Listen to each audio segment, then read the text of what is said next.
France, wewe ni mambo matatu tu: akili yako kichwani, Mungu moyoni, keshi mfukoni. Hayo tu.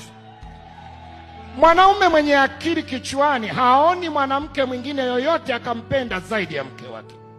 Mwanaume mwenye akili kichwani hainui mkono kupiga mke wake, anapigana kutafuta ufalme wa mbinguni na kutafuta fedha. Mwanaume mwenye akili kichwani, mke wake anaongezeka umri ya chakai. Mwanaume mwenye akili kichwani anamshirikisha mkewe mambo ya msingi. Mwenye Mungu moyoni anamsamehe. Mwenye keshi mfukoni, ndoa inatulia. Ndoa haiendi na umaskini blaza, ndoa inaenda na mafanikio.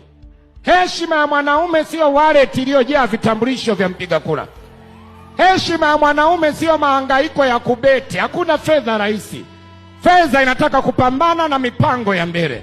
Fedha inataka uwekezaji. Ndio maana hawa wenzetu ana viatu pea 100, sisi tunakuwa na pea 2 tu, kuonyesha sisi ni wapambanaji.